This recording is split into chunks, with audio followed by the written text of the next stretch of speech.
ছেলেরা আমার, আমরা তো নবীকে ভালোবাসলাম, মুখে নবীকে ভালোবাসলাম, দিল্লুরাম বলে যা কথা বলছিলাম, হরিয়ানার বাসিন্দা, হরিয়ানা রাজ্যের মানুষ, হিন্দু যুবক হয়েও আমার নবী পাকের মহব্বতে কবিতা লিখতে লাগলেন, নবীর প্রেমেতে কবিতা লিখতে লাগলেন।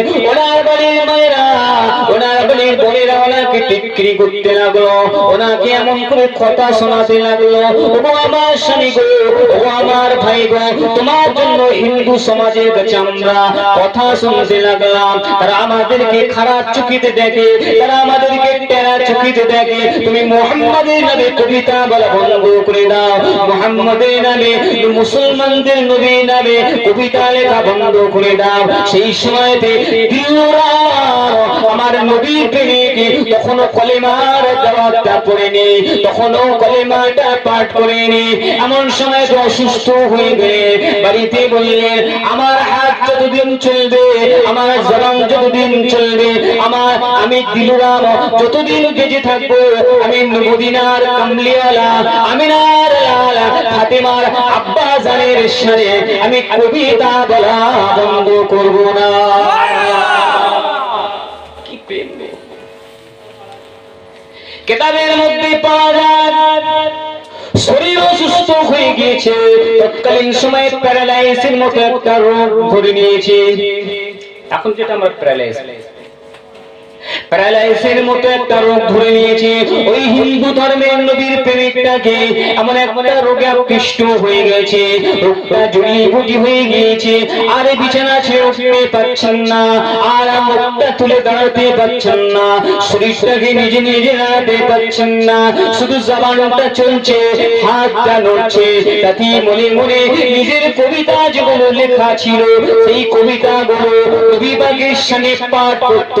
কিন্তু পরিবারের মানুষেরা তার সত্ত্বেও তাকে খারাপ কথা বললো, সেবা করা কমিয়ে দিল, তাকে দেখভাল করা কমিয়ে দিল। কিছু কিছু মানুষ তাকে সেবা করতে লাগলো, কিছু কিছু পরিবারের মানুষ সেবা করতে লাগলো, কিন্তু সবাই তার থেকে মুখ ঘুরিয়ে না নিল। কিছু কিছু মানুষ তাকে সেবা করতে লাগলো। ওই হিন্দু ধর্মের দিল্লুরাম ভরা দুপুর বেলাতে বিছানাতে শুয়ে আছে, শরীরটা অসুস্থ হয়ে আছে, হঠাৎ তিনি মুখটা খুলে বলতে লাগলে, এ আমার বাড়ির মানুষেরা, ও আমার পরিবারের মানুষেরা, তোমরা কি দেখতে পাচ্ছ না, তোমরা কি বুঝতে পারছো না, আমার ঘরেতে আমিনার লাল ফাতেমার আব্বা মুহাম্মদুর রাসূলুল্লাহ এসে পৌঁছে গেছে।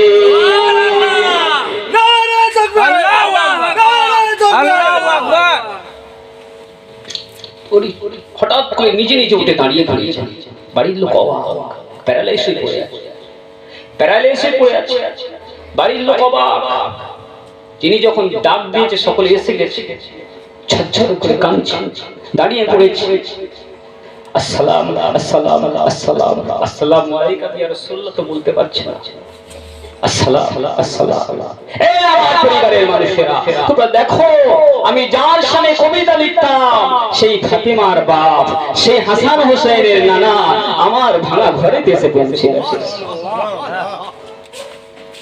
আল্লাহর নবী জিন্নাতুল বাদশাহ হাবিবুল্লাহ জনাবে মুহাম্মদুর রাসূলুল্লাহ দিল্লুরামকে বলতে লাগলে, এ আমার দিল্লু রে, ওরে আমার দিল্লু রে, তুই আমাকে মুহাম্মদুর রাসূলুল্লাহ বলে নবী হিসাবে না মানলেও তুই আমার প্রেমেতে যে কবিতা বলতিস, আমার শানেতে যে কবিতা বলতিস, আমার আহলে পরিবারদের নিয়ে যে কবিতা লিখতিস, আমি মুহাম্মদুর রাসূলুল্লাহ মদিনা জমিনে শুয়ে শুয়ে শুয়ে শুয়ে তোর কবিতা খানা শুনতে থাকতাম।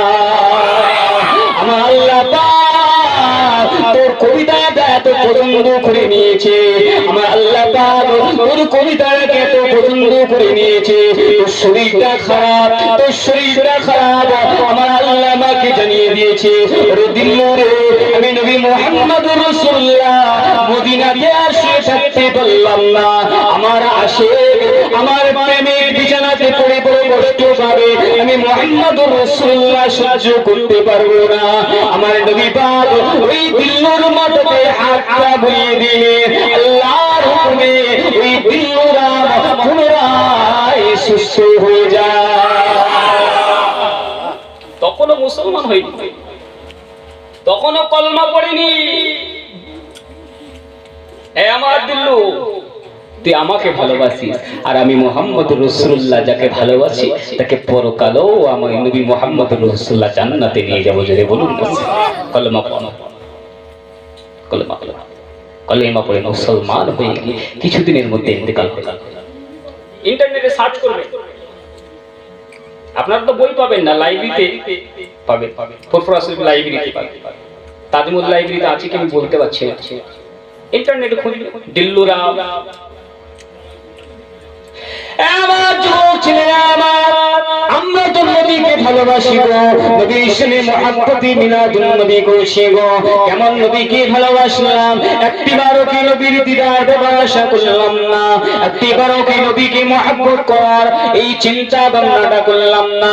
দুনিয়াতে বাঁচলাম, দুনিয়াতে নবীকে নবী বলে বিশ্বাস করলাম, দুনিয়াতে নবী বলে নবীকে ঈমানের কালেমাটা পড়ে নিলাম, কিন্তু নবীকে একটিবারও দেখার আশা করলাম না। আজকে নাপাক বিছানাতে শুয়ে থাকলাম, নাপাক অবস্থায় শুয়ে থাকলাম, এমন করে আমরা নোংরা মতো শুয়ে থাকলাম, এমন করে আমরা বাড়িতে একটু সুগন্ধটাও লাগালাম না।